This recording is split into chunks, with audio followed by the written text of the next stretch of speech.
The fluorescent lights of the diner buzzed overhead like dying insects, casting a sickly yellow glow over the cracked vinyl booths and coffee-stained countertops.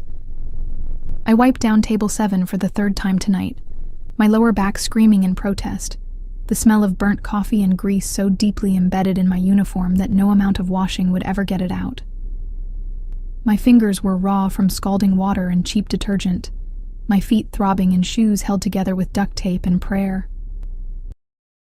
3 double shifts this week, 3. And still not enough to cover rent and Emma's daycare. I tucked a strand of limp hair behind my ear, catching my reflection in the window. Dark circles under my eyes, skin pale as milk, 24 years old but looking closer to 40. When had I become invisible? When had I stopped being a person and become just another piece of furniture in this greasy nightmare? Table 3 needs refills, barked Marcus from behind the counter, not even looking up from his phone. I nodded at no one, grabbing the coffee pot with hands that trembled from exhaustion. The diner was nearly empty, just old Mr. Peterson nursing his decaf in the corner and a couple of truckers by the window. The bell above the door chimed, but I didn't look up. Another customer. Another $1 tip if I was lucky. Another person who would look right through me. I pulled my phone from my apron pocket, checking the time. 11:47 p.m. Emma would be asleep at my mom's by now, her little face peaceful, unaware that her mother was falling apart trying to keep us afloat. My thumb hovered over my messages, and I saw it. The text thread with Jenna, my only friend who still bothered to check in. "Girl, I need a distraction," I typed quickly. "Been thinking about that guy from last weekend. The one with the tattoos. Should I send him something spicy?" I bit my lip, feeling reckless. Feeling like maybe, just maybe, I deserved to feel wanted for once, to feel like something other than a walking ghost. My fingers moved faster than my brain. "I've been thinking about you all night. Can't stop imagining your hands on me. The way you'd taste. I want you so badly it hurts. Come over? I'll make it worth your while." My heart pounded as I hit send, a flush creeping up my neck. God, when was the last time I'd felt anything remotely like desire? When was the last time someone had touched me like I mattered? I shoved the phone back in my apron, a small smile playing on my lips despite everything. Maybe tonight wouldn't be completely...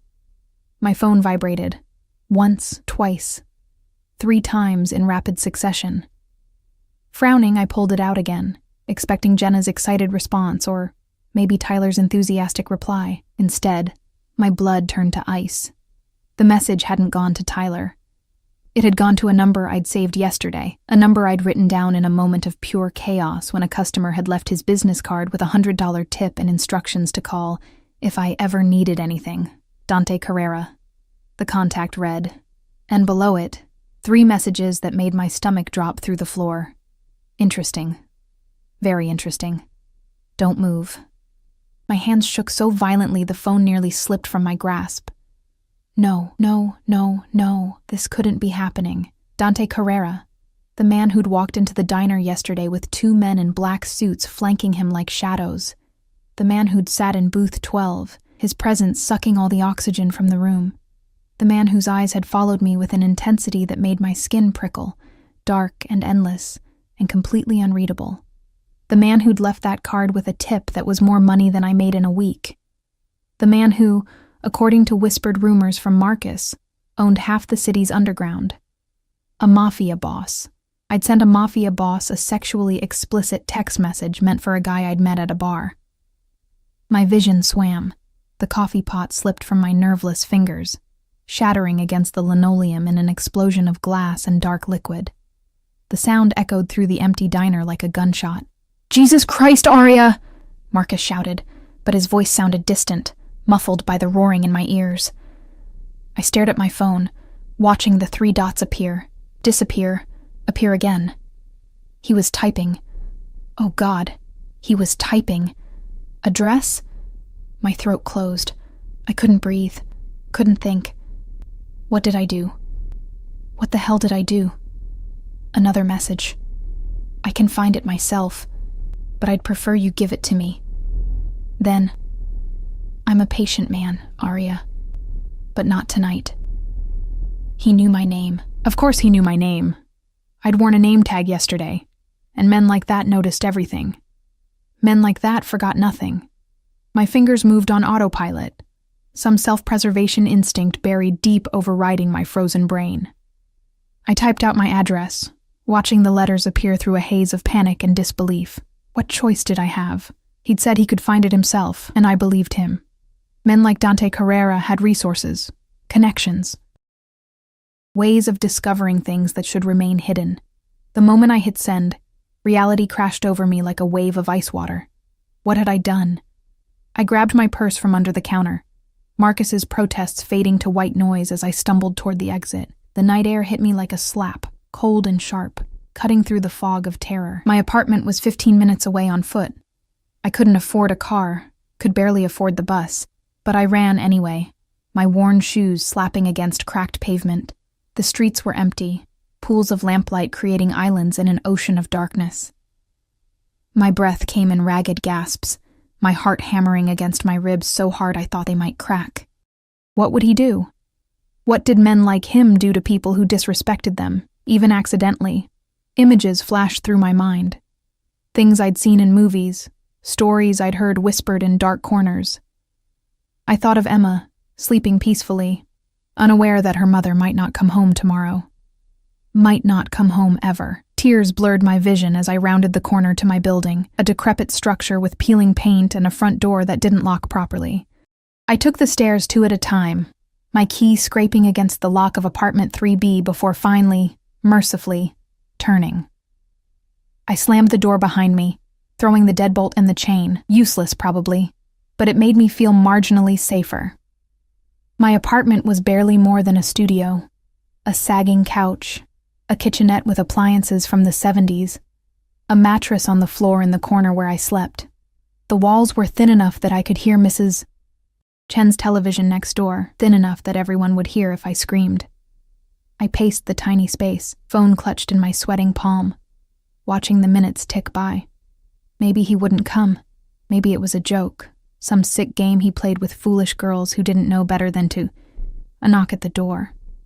3 precise raps. Almost polite. Almost gentle. But there was nothing gentle about the way my blood turned to ice, the way every muscle in my body locked tight with primal fear. Another knock. Firmer this time. Arya. His voice drifted through the thin wood, smooth as aged whiskey and twice as dangerous. Open the door. Not a request. Never a request with men like him. My hand moved to the deadbolt, trembling so badly I could barely grip it. What choice did I have? He knew where I lived. He knew where I worked. If I didn't open the door now, he'd come back. Or worse, he'd send someone else. The chain rattled as I slid it free. The deadbolt clicked. The door swung open. Dante Carrera stood in my doorway, and suddenly my hallway seemed too small, too confined to contain him. He was taller than I remembered, easily over 6 feet, with dark hair swept back from a face that could have been carved from marble. Sharp cheekbones, a jaw that looked like it could cut glass, and those eyes. God, those eyes. Dark as sin and twice as tempting, fixed on me with an intensity that made my knees weak. He wore a black suit that probably cost more than 3 months of my rent, the fabric molding to his frame in a way that suggested both power and violence held carefully in check. No tie, the top button of his white shirt undone, revealing a glimpse of tanned throat. A gold watch caught the hallway light, glinting with each minimal movement. Behind him, I could see 2 figures in the stairwell, dark shapes that radiated menace even in stillness. "May I come in?" He asked it like a question, but we both knew it wasn't. I stepped back, my survival instincts screaming at me to run, to fight, to do anything but let this predator into my home. But survival instincts were useless against inevitability. He moved past me, and I caught his scent. Expensive cologne undercut with something darker, something that spoke of leather and smoke and dangerous places. He filled my tiny apartment the way an ocean fills a teacup, making everything else seem smaller, cheaper, more pathetic by comparison. His gaze swept the space in one comprehensive glance, taking in the thrift store furniture, the cracks in the ceiling, the stack of bills on the counter that I hadn't been able to pay. I saw myself through his eyes, a girl living in squalor, desperate and invisible and completely, utterly beneath his notice. Except I wasn't beneath his notice, was I? I'd made sure of that with my catastrophic mistake. So, he turned to face me, and I instinctively backed up until my spine hit the door I'd just closed. That was quite a message. My mouth opened, but no sound came out. What could I possibly say? Sorry, wrong number seemed criminally inadequate when facing a man who could probably make me disappear with a single phone call. My voice cracked. I swallowed hard, tasting copper and fear. It was a mistake. I didn't mean to send it to you. I'm so sorry, Mr. Carrera. Dante. He stepped closer, and I pressed harder against the door, as if I could somehow melt through it and escape. You sent me a very explicit message, Arya. The least you can do is use my first name. The way he said my name, slow, deliberate, like he was tasting it, sent shivers down my spine that had nothing to do with cold, and everything to do with the predatory gleam in those dark eyes. It was meant for someone else, I whispered, my hands finding the doorknob behind me, gripping it like a lifeline. A guy I met last weekend. I grabbed the wrong contact. I swear, I would never... Never what? He cocked his head slightly, studying me the way a scientist might study an insect pinned to a board. Never proposition a man like me? Never think about my hands on your body? He quoted my own words back to me, and I wanted to die right there. Never imagine how I'd taste. Heat flooded my face, mortification mixing with terror in a cocktail that made me dizzy. Please, I have a daughter. She's 3. I can't. Whatever you're going to do to me, please. She needs her mother. Something flickered across his face. Surprise, maybe. Or something darker I couldn't name. He stopped advancing, standing in the center of my pathetic living room, hands sliding into his pockets with casual grace. You think I came here to hurt you, didn't you? My voice came out sharper than intended, fear manifesting as anger because it was easier to be angry than to be terrified. Men like you don't show up at girls' apartments at midnight because you want to chat about the weather. His lips curved into something that wasn't quite a smile. Men like me. Dangerous men. Powerful men. I lifted my chin, even as my body trembled. If I was going to die, I'd at least die with some shred of dignity. Men who aren't used to being disrespected, even accidentally. Is that what you think happened? Disrespect? He moved again, but this time toward the window, pulling back the thin curtain to glance down at the street below. I could see his profile in the dim light. Aristocratic, beautiful in a way that seemed almost cruel. Tell me about this man, the one you meant to send that message to. The question caught me off guard. What? Tyler, wasn't it? He let the curtain fall, turning back to me. I assume that's who you meant to proposition at... He glanced at his watch. Nearly midnight on a Thursday. I stared at him. How did he know Tyler's name? Had he already looked into my phone, my life? I don't see how that's relevant, I managed. Humor me. It wasn't a request. I wrapped my arms around myself, suddenly aware of how I must look. Cheap uniform stained with coffee, hair falling out of its messy bun, exhaustion etched into every line of my face. Next to him, I was nothing. Less than nothing. I met him at a bar last weekend. My friend Jenna dragged me out. We talked, exchanged numbers. That's it. I paused. That's all it was supposed to be, and yet you wanted him badly enough to send that message. Dante's eyes never left my face, reading every micro-expression, every tell. Badly enough that it hurt. Shame burned through me. Can we please not? When's the last time someone touched you, Arya? The question hit me like a physical blow. I flinched, tears pricking the corners of my eyes. That's none of your... When's the last time someone made you feel wanted? Desired? He took a step forward, and I had nowhere left to retreat. When's the last time you felt like something other than invisible? How did he know? How could he possibly know the exact words that had been running through my head for months, maybe years? Stop. My voice broke. Please, just whatever you want, whatever I need to do to make this right, just tell me. But stop looking at me like that. Like what? Like you can see inside me. A tear escaped, trailing hot down my cheek, like you know things you shouldn't know. He was closer now, close enough that I could feel the heat radiating from his body, could see the flecks of gold in those dark eyes, close enough to kill me if he wanted to.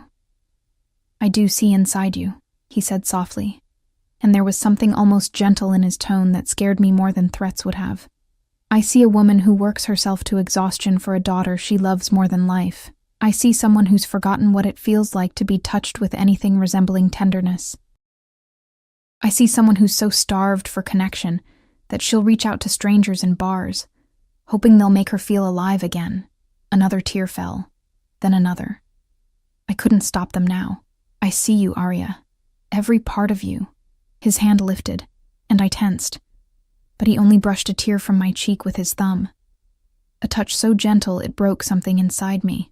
"That message you sent? That wasn't a mistake. Not really." "Yes, it was.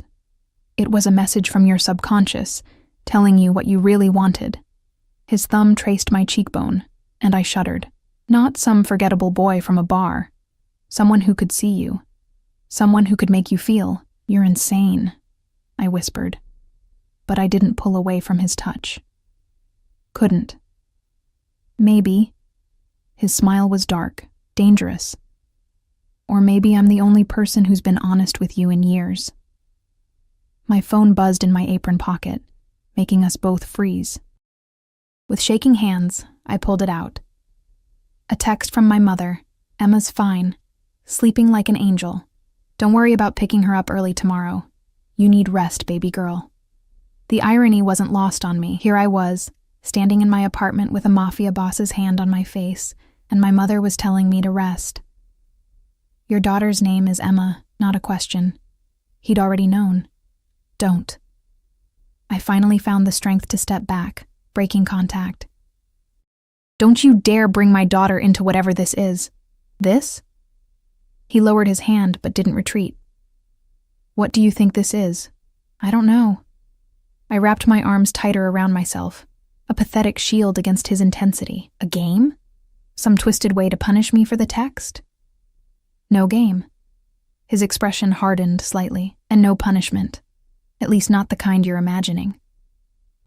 "Then what do you want from me?" The question hung in the air between us, heavy with implications I wasn't ready to examine. Dante studied me for a long moment, and I could practically see the calculations running behind those intelligent eyes. "Yesterday, when I came into that diner, do you know what I saw?" I shook my head mutely. A woman who moved through the room like a ghost, serving coffee, cleaning tables, existing in a space that should have been beneath my notice. He paused. "But you weren't beneath my notice. Because when you brought me my coffee, your hand shook, just slightly. And when you set it down, you looked at me, really looked at me, for exactly 3 seconds before you remembered you were supposed to be invisible." My heart hammered. I'd thought I'd been so careful yesterday, so controlled. In those 3 seconds, I saw something I haven't seen in a very long time. Recognition. Not of who I am or what I do. You didn't know any of that then. But recognition of danger, of power. He took another step closer, and this time, I didn't back away. "You knew I was a predator, and something in you responded to that. That's not— Don't lie to yourself, Arya. Not anymore." His voice dropped lower, intimate. "You sent me that text because some part of you wanted this. Wanted me to come here.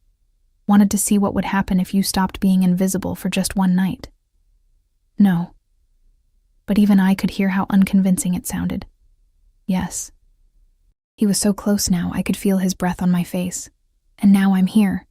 So what are you going to do about it?" My back hit the door again, and I realized I'd been retreating without noticing. He caged me in, one hand braced against the wood beside my head, his body a wall of heat and barely contained violence. "I could ruin you," he murmured, and it should have sounded like a threat, but somehow it sounded like a promise. "One phone call, and you'd never work in this city again. Another call, and your apartment building would change ownership. New owner might not be so forgiving about late rent." Terror spiked through me, cold and sharp. "But I'm not going to do that." His free hand came up, fingers threading through my hair, tugging gently until I was forced to look up at him. "Do you know why?" I couldn't speak. could barely breathe. Because you're mine now. The words were soft, almost tender, but there was steel underneath, possession. The moment you sent that text, accidentally or not, you became mine. And I take care of what's mine. I'm not... I started to protest, but his thumb pressed against my lower lip, silencing me. Yes, you are. You just don't know it yet. He leaned in, his lips nearly brushing my ear, but you will. Then he was gone, stepping back, the sudden absence of his presence like a vacuum that left me gasping. He straightened his suit jacket, composed once more, the predator sliding back behind the civilized mask. Go to sleep, Arya. You have work tomorrow. He moved toward the door, and I scrambled out of his way on instinct. Oh, and one more thing. He paused in the doorway, turning back to look at me with those fathomless dark eyes. Delete Tyler's number. You won't be needing it anymore. Then he was gone, the door clicking shut behind him with a finality that echoed through my bones. I stood there, trembling, my mind trying desperately to process what had just happened. My phone buzzed again, a new message from an unknown number that I somehow knew was him. Sweet dreams, Piccola. I'll be thinking about all the things you promised in that text. Soon, you'll deliver on every single one. I didn't sleep. How could I, with his words echoing in my head like a dark lullaby? You're mine now. The sheets tangled around my legs as I tossed and turned on my mattress, watching shadows crawl across the ceiling, seeing his face in every dark corner. By the time my alarm shrieked at 6 a.m., I felt like I'd been hit by a truck. My eyes were gritty, my body aching, and my mind kept replaying the way he'd touched my face. So gentle it had hurt worse than violence would have. I couldn't go to work. I couldn't face the diner, couldn't pretend everything was normal when my entire world had tilted sideways in the span of one catastrophic text message. But I also couldn't afford to miss a shift, not with rent due in 5 days and Emma's daycare payment already a week overdue. The uniform smelled like grease and desperation as I pulled it on, my hands still shaking. I caught my reflection in the bathroom mirror, pale, hollow-eyed, looking even more like a ghost than usual. Perfect camouflage for someone who wanted to disappear. Maybe if I was invisible enough, he'd forget about me. Maybe last night had been some twisted game, and now that he'd scared me sufficiently, he'd move on to more interesting prey. The thought should have brought relief. Instead, it brought something uncomfortably close to disappointment. I shoved that feeling down deep, grabbed my purse, and headed out into the gray morning light. The bus ride to the diner took 45 minutes. Every minute an eternity of anxious thoughts. Would he come back? Would he send someone? What did your mind even mean to a man like him? The diner looked the same as always, tired, worn, forgotten by time and progress. I pushed through the door, the bell chiming its familiar greeting, and immediately felt Marcus's disapproving glare from behind the counter. You're late. I glanced at the clock. 6:58. My shift started at 7. 2 minutes isn't... Late is late. And you broke a coffee pot last night. That's coming out of your paycheck. Of course it was. I bit back the sharp response on my tongue and headed to the back to stash my purse. No point arguing. Marcus had been looking for reasons to dock my pay since I'd turned down his creepy advances 3 months ago. The morning shift crawled by in a haze of coffee refills and scrambled eggs, my body moving on autopilot while my mind remained trapped in last night. Every time the bell chimed, my heart jumped. Every dark-haired man who walked through the door made my breath catch, but none of them were him. By noon, I'd almost convinced myself it had been a fever dream, some stress-induced hallucination brought on by exhaustion and desperation. Men like Dante Carrera didn't show up at the apartments of nobodies like me. They didn't touch our faces and call us theirs. They didn't. The bell chimed. I looked up from wiping down table 5 and felt the world stop spinning. He stood in the doorway, sunlight streaming behind him like some dark angel descending from heaven. Or more accurately, ascending from hell. Same expensive suit, different color. Charcoal gray today, with a black shirt underneath that made him look like a beautiful nightmare. His 2 shadows flanked him as before, silent sentinels in matching suits, but it was his eyes that pinned me in place. Those dark, knowing eyes that found me instantly across the crowded diner as if he'd known exactly where I'd be standing. A small smile curved his lips. Predatory. Possessive. Mine, that smile said. My rag dropped from nerveless fingers, hitting the floor with a wet slap that seemed obscenely loud in the sudden silence. Because the diner had gone quiet, every conversation dying, every head turning to look at the man who radiated danger like other people radiated warmth. Even Marcus had gone pale behind the counter, recognition and fear warring on his face. Dante moved through the space like he owned it. And maybe he did. Maybe he owned everything in this city and I'd just been too naive to realize it. He headed straight for booth 12, the same one he'd occupied yesterday. Sliding into the worn vinyl seat with unconscious grace, his guards took up positions near the door and the back exit, watching. Waiting. I couldn't move. Couldn't breathe. Couldn't do anything but stand there clutching a dirty rag, while my heart tried to beat its way out of my chest. Area. Marcus's voice cut through my paralysis, sharp with warning. Table 12 needs service, right. Because I was still a waitress, still invisible, despite everything that had happened. I bent to retrieve the fallen rag, using the moment to compose myself, then forced my feet to carry me toward him. Each step felt like walking toward my own execution. He didn't look up from the menu he was perusing, as if he actually cared about the options in a place like this, until I stopped beside the booth. Then those dark eyes lifted, and I felt their weight like a physical touch. Good afternoon, Arya. Hearing him say my name in public, in this place where I was supposed to be nothing and no one, felt obscene somehow, intimate in a way that made my skin flush. What can I get you? My voice came out steady, professional. A small victory. Coffee. Black. He closed the menu, handing it to me, his fingers brushing mine deliberately. And your presence. Sit. I glanced around the diner. Every eye was on us now, including Marcus's increasingly panicked ones. I'm working. I can't. Sit. Down. Not loud. Not aggressive. But absolutely final. My knees buckled, and I slid into the opposite side of the booth before my brain could catch up with my body. The vinyl was cold through my thin uniform, or maybe that was just fear making me shiver. Better. He leaned back, studying me with that unnerving intensity. You look tired. Didn't sleep well?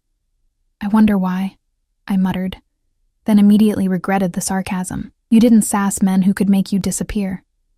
But he just smiled, clearly amused. Still thinking about last night? Trying desperately not to. The honesty slipped out before I could stop it. Liar. He said it gently, almost affectionately. You've thought of nothing else, just like I promised you would. Heat crept up my neck. Damn him for being right. Why are you here? I whispered, very aware of the audience around us, the way conversations had resumed, but everyone was still listening, still watching. I told you. Coffee. His smile widened at my frustrated expression. And to see you, make sure you deleted that number like I asked. My phone felt like a lead weight in my apron pocket. I'd stared at Tyler's contact information for 20 minutes this morning, my thumb hovering over the delete button, before my alarm had interrupted. I hadn't deleted it. Some small, stubborn part of me had refused. I see. His expression darkened, reading the answer in my hesitation. We'll discuss that later. For now, tell me about Emma. Every protective instinct I had roared to life. No. No? He raised an eyebrow, and I realized I'd probably just made a terrible mistake. But I didn't care. Emma was off limits. She had to be.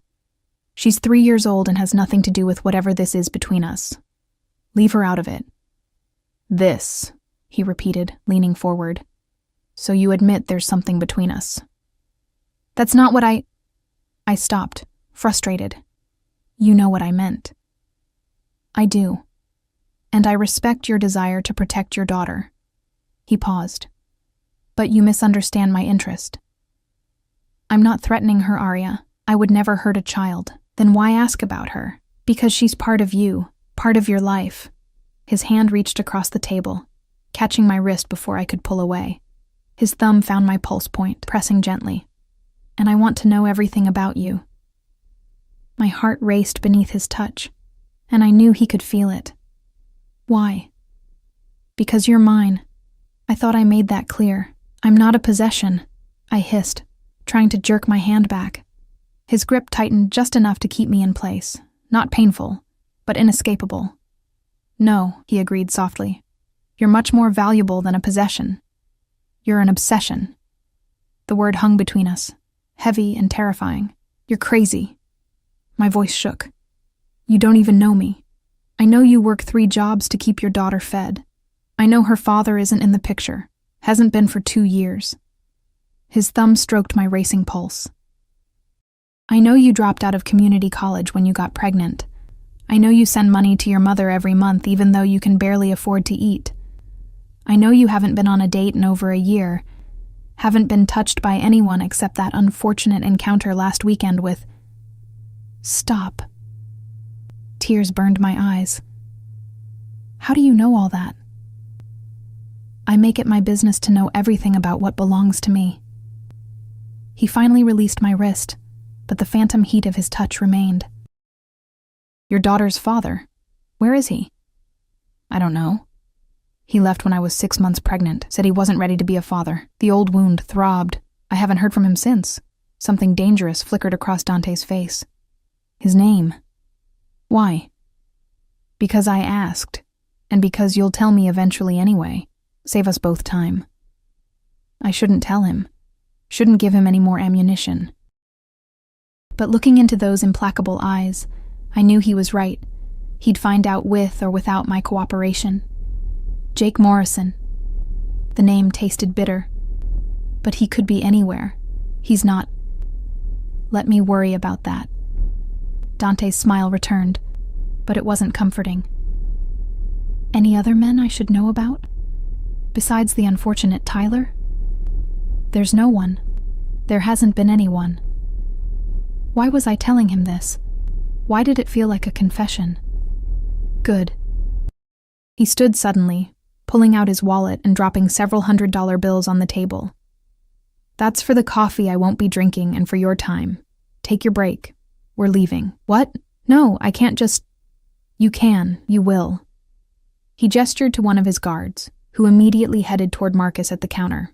Your boss is being informed that you're leaving early today. He won't object. I watched in horror as the guard spoke quietly to Marcus, who'd gone the color of old cheese. After a moment, Marcus nodded frantically, his eyes darting to me with something that looked almost like pity. Come, Arya. Dante extended his hand, and I stared at it like it was a venomous snake. Don't make me ask twice. Where are we going? Somewhere we can talk properly. Somewhere private. His eyes promised things that made my stomach clench with equal parts fear and something I didn't want to name. Don't worry. I'll have you back in time to pick up Emma from daycare. See? I pay attention to your schedule. That should have been comforting. Instead, it was terrifying. Knowing he'd researched me so thoroughly. Knew my routines, my vulnerabilities, every soft spot where he could apply pressure. But what choice did I have? His guard was already holding my purse, retrieved from the back. Marcus was nodding like a bobblehead, clearly too terrified to object to anything, and Dante was waiting, patient as a cat at a mouse hole, knowing I'd eventually have to come out. I took his hand. His fingers closed around mine, warm and strong, and I felt the trap spring shut. The car waiting outside was exactly what I'd expected. Sleek, black, expensive enough to feed me and Emma for a year. The windows were tinted so dark I couldn't see inside, and when one of the guards opened the back door, the interior looked like a cave leading to another world. Dante's hand remained on the small of my back, guiding me forward with gentle but inexorable pressure. I climbed in, the leather seat cold against my bare legs, and he slid in beside me, close enough that his thigh pressed against mine. The door closed with a heavy thunk that sounded like finality. Where are we going? I asked again, as the car pulled smoothly into traffic. The driver was separated from us by a privacy partition, dark and opaque. My apartment, downtown. Dante settled back, his arm draping across the seat behind me, not quite touching but close enough that I could feel the heat radiating from him. Relax, Piccola. I'm not going to hurt you. Everyone keeps saying that right before they hurt me. The words slipped out, bitter and honest. His eyes sharpened. Who hurt you? Does it matter? Yes. One word, but it carried weight. A promise or a threat. I couldn't tell which. It matters to me. I looked away, watching the city slide past through tinted windows. Buildings grew taller, cleaner, more expensive as we drove. This wasn't my world. This was where people like Dante lived. People who wore suits that cost thousands and never worried about rent or daycare or whether they'd eat this week. Jake hurt me, I finally said. Not physically, but he looked me in the eye, told me he loved me, and then disappeared the moment things got hard. That hurt worse than any punch. And Tyler? His voice had gone dangerously soft. Tyler didn't hurt me. We barely... I stopped, heat flooding my face. It wasn't anything serious, but you slept with him. It wasn't a question, but I answered anyway. Yes, once, last weekend. I forced myself to meet his gaze. Is that what this is about? Some weird possessive thing because I dared to sleep with someone else before you decided I was yours? No. His hand moved from the seat to my hair, fingers threading through it with surprising gentleness. This is about the fact that you were so desperate to feel something, anything, that you let some stranger touch you, that you sent him that message, hoping he'd make you feel alive again. I tried to pull away, but his grip tightened, holding me in place. And it didn't work, did it? He leaned closer, his breath warm against my ear. He touched you, and you felt nothing. Empty. Maybe even more invisible than before. A sob caught in my throat because he was right. God help me, he was right. Tyler had been perfectly nice, perfectly adequate, and I'd felt absolutely nothing, just going through motions, pretending to feel something I didn't. Wishing I was home with Emma instead. How do you know that? I whispered. Because if he'd made you feel the way you needed to feel, you wouldn't have sent him that text. You wouldn't have been looking for more. His lips brushed my temple, and I shuddered.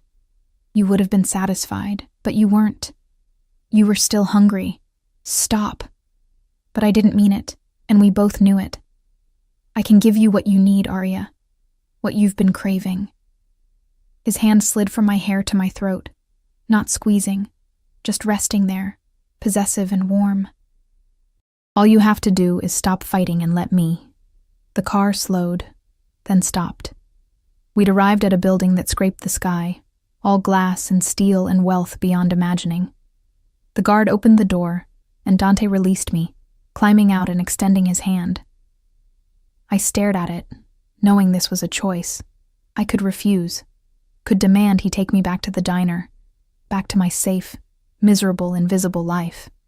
But I took his hand anyway. The lobby was marble and gold, with a doorman who nodded respectfully as we passed. The elevator required a keycard, which Dante produced from his jacket. We rode up in silence, and I watched the numbers climb, 30 floors, 40, 50. The penthouse, of course. When the doors opened, they revealed an apartment that wasn't really an apartment at all. It was a palace.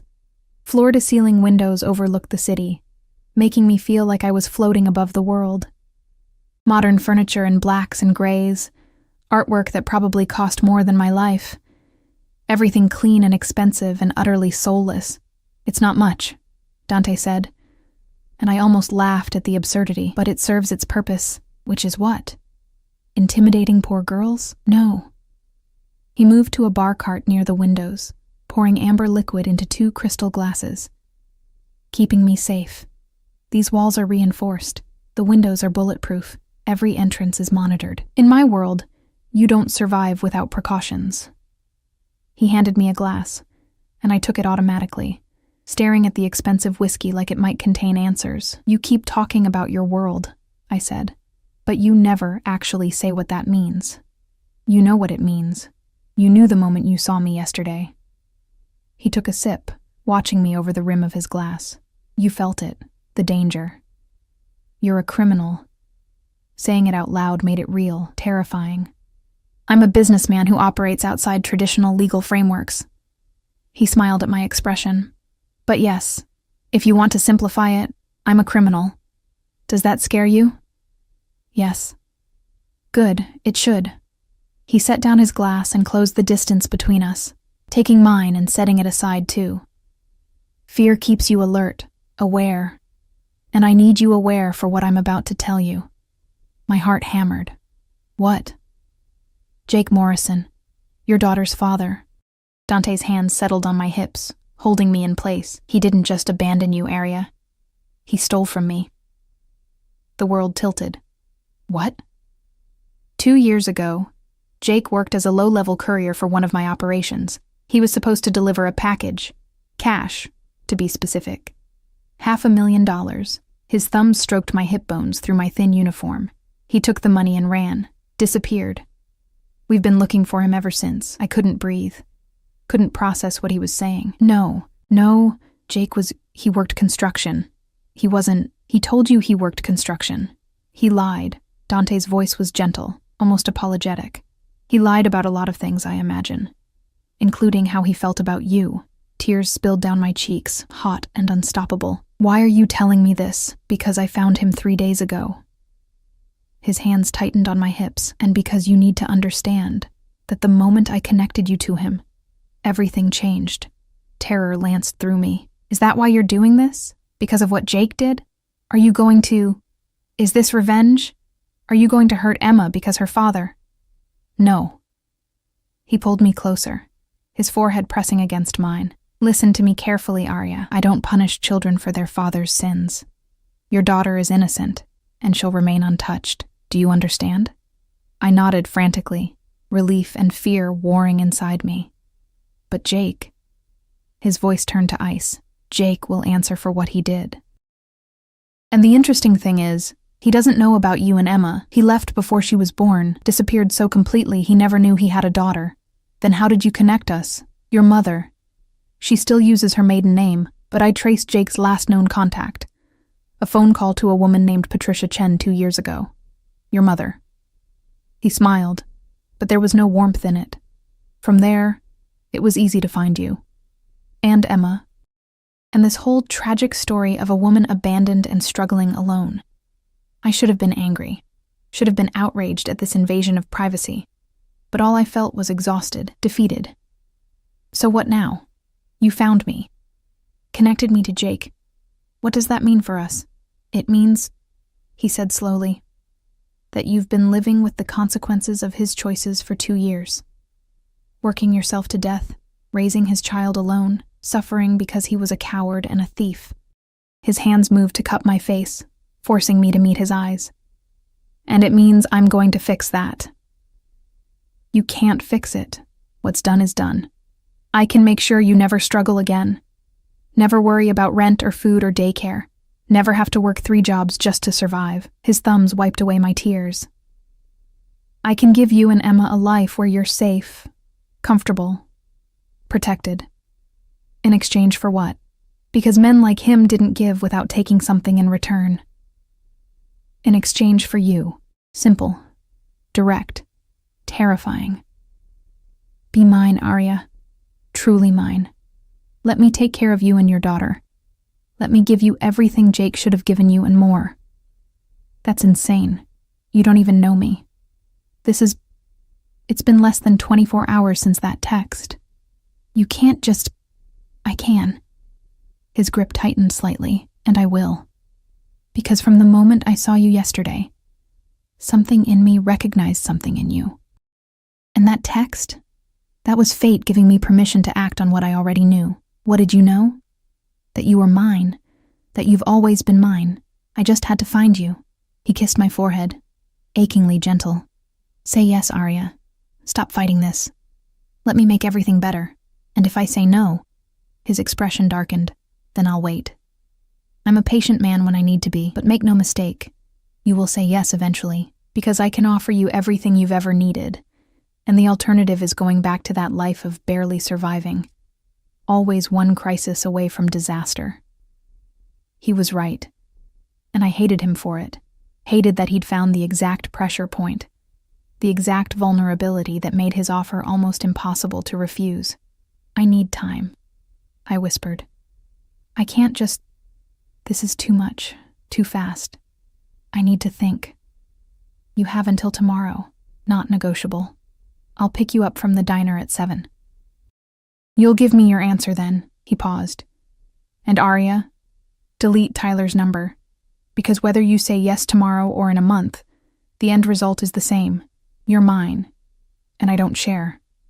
He kissed me then, not gentle like his other touches, but claiming, possessive, his mouth on mine with an intensity that stole my breath and my thoughts, and everything that wasn't the taste of him, the feel of him, the overwhelming presence of him consuming every sense. When he finally pulled back, I was dizzy, clinging to his shoulders just to stay upright. That's what it feels like, he murmured against my lips. That's what you've been missing. That's what I can give you every single day for the rest of your life. Then he stepped back, straightening his jacket, composed once more while I stood there trembling and undone. Marco will drive you home. You have 2 hours before Emma's daycare closes. Plenty of time. He moved toward his desk, dismissing me. I'll see you tomorrow, Piccola. Don't keep me waiting. The ride back to my apartment passed in a blur. Marco, the guard who'd driven us, said nothing, and I was grateful for the silence. My mind was too full, too chaotic, to make small talk with one of Dante's men. My lips still burned from his kiss. My body still hummed with the memory of his touch. And my heart, God. My heart was a traitor, whispering that maybe, just maybe, saying yes wouldn't be the worst thing in the world. But it would be. It had to be. Because men like Dante Carrera didn't offer happily ever afters. They offered golden cages and beautiful prisons, and the illusion of safety right up until the moment everything shattered. I picked up Emma from daycare in a daze, her excited chatter about finger painting and snack time washing over me like white noise. She was so innocent, so pure, completely unaware that her entire future hung in the balance of a decision her mother had to make. Mama, you okay? Her small hand patted my cheek as we walked home. Her brown eyes, Jake's eyes, damn him, worried. I'm fine, baby. I forced a smile, kissing her forehead. Just tired. You're always tired, Mama. The simple observation broke something in me. She was right. I was always tired, always struggling, always barely holding everything together with duct tape and prayers. What kind of life was that for either of us? That night, after Emma fell asleep curled against my side, I stared at my phone. Tyler's contact information glowed on the screen, a symbol of my last attempt at normalcy, at feeling like a regular person who could date and flirt and make mistakes that didn't have life-altering consequences. I deleted the number, not because Dante had told me to, but because I knew, deep in my bones, that whether I said yes or no tomorrow, Tyler, and any other man, was irrelevant now. Dante had marked me, claimed me, and some primal part of me had accepted it the moment our eyes met yesterday. Sleep came in fits and starts, plagued by dreams of dark eyes and dangerous promises. Morning arrived too soon and too slowly all at once. I went through the motions, getting Emma ready, dropping her at daycare, heading to the diner for my shift. But every minute felt like walking toward an executioner's block, knowing the axe would fall at 7 p.m. whether I was ready or not. The day crawled by. Marcus watched me nervously, probably wondering if he'd ever see me again after whatever had happened yesterday. Customers came and went, their faces blurring together into meaningless noise. At 6:30, I untied my apron with shaking hands. Leaving early again? Marcus asked, but there was no heat in it, just resignation. Yeah. I didn't owe him an explanation, didn't owe anyone anything except Emma, and the decision I was about to make was for her as much as for me. I stepped outside and the black car was already there, idling at the curb like a sleek predator. Marco opened the door, and I climbed in without hesitation this time. Dante sat in the back, looking impossibly beautiful in a navy suit, his dark eyes tracking my every movement as I settled beside him. Arya. My name was a caress, a question, a demand. I need to know something first, I said, before I could lose my nerve. Jake, what are you going to do to him? His expression didn't change. Does it matter? Yes. I met his gaze steadily. Because if I say yes to this, to you, I need to know what kind of man you are. I need to know if I'm putting my daughter's life in the hands of a monster. I'm not a good man, Arya. I've never claimed to be. He leaned forward, elbows on his knees. I've hurt people. Killed people when necessary. I operate in a world where mercy is weakness and hesitation is death. My stomach clenched, but I didn't look away. But, he continued, I have rules. Lines I don't cross. I don't hurt innocents. I don't involve children. And I don't make promises I can't keep. He paused. Jake stole from me. That requires consequences, but his death isn't necessary. Just his compliance. He'll return what he took, work off his debt, and then he'll be free to disappear again. Unless what? Unless you want him to be part of Emma's life. If you do, I can arrange that. Supervised visits, support payments, whatever you think is best for your daughter.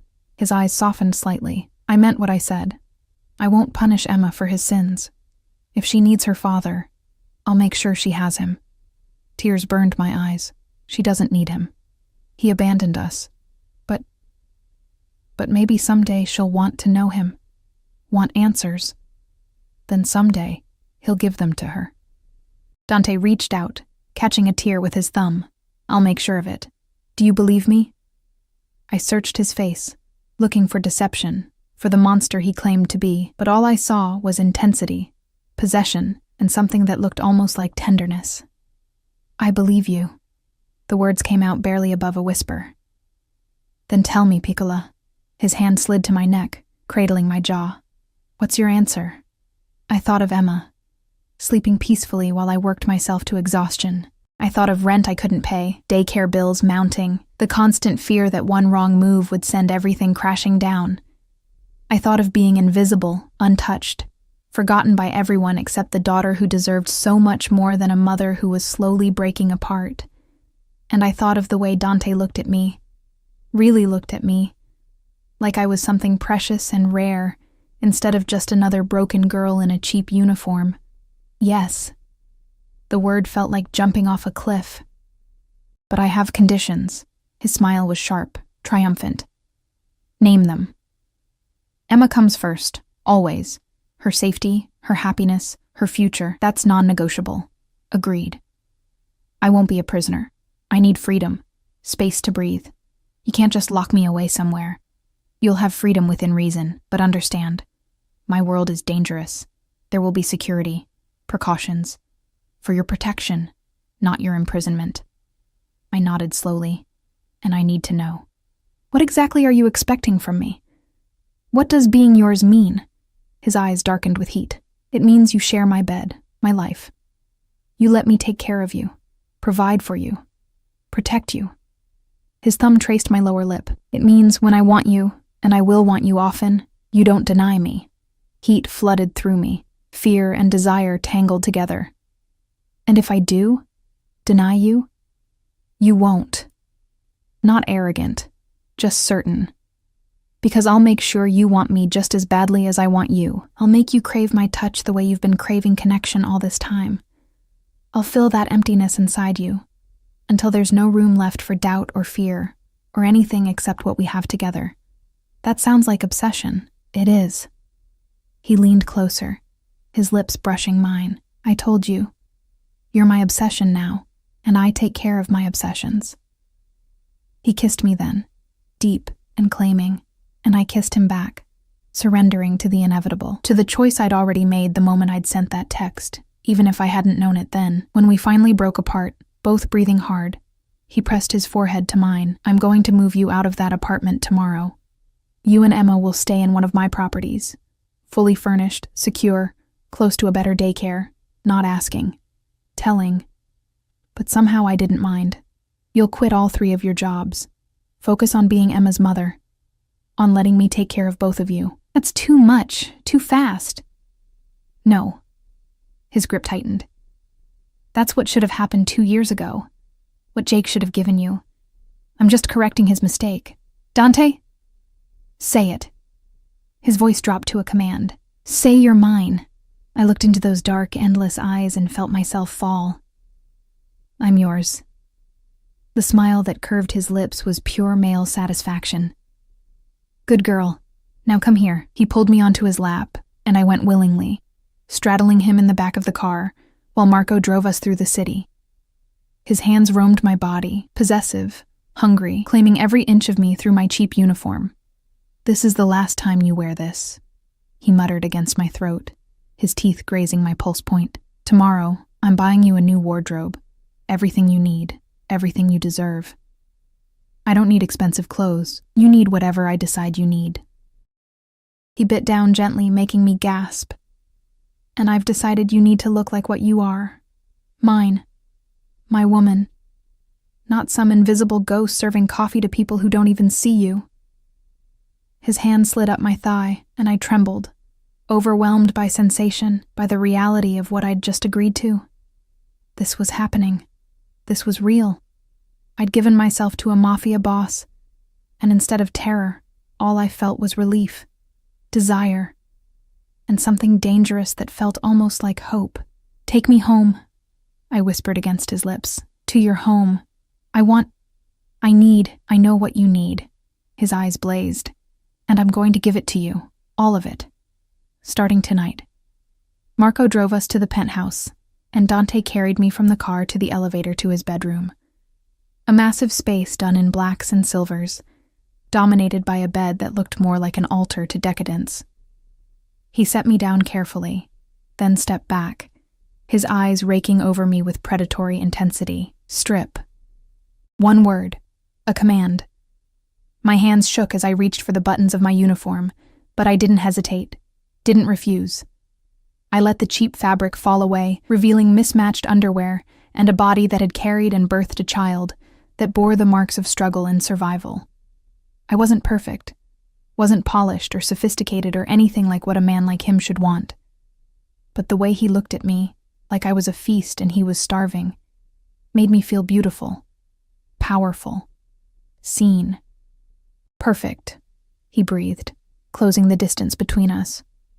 Absolutely perfect. His hands mapped my body, learning every curve, every imperfection, every scar and stretch mark, and where his hands went, his mouth followed, worshipping me with a devotion that felt almost religious. When he finally laid me back on that massive bed, when he stripped away his own expensive armor and covered my body with his, when he pushed inside me with a groan that sounded like prayer, I finally understood what I'd been missing. This connection. Being seen, touched, claimed by someone who wanted me with an intensity that bordered on madness. "Mine," he growled against my throat, moving inside me with deep, powerful strokes. "Say it again. Tell me you're mine."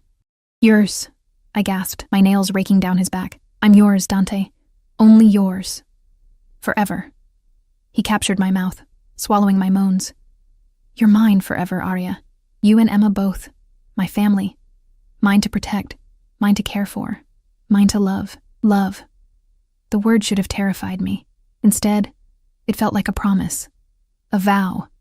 I shattered beneath him, crying out his name, and he followed moments later, burying himself deep and marking me from the inside out. Afterwards, as we lay tangled together, his hand traced lazy patterns on my hip.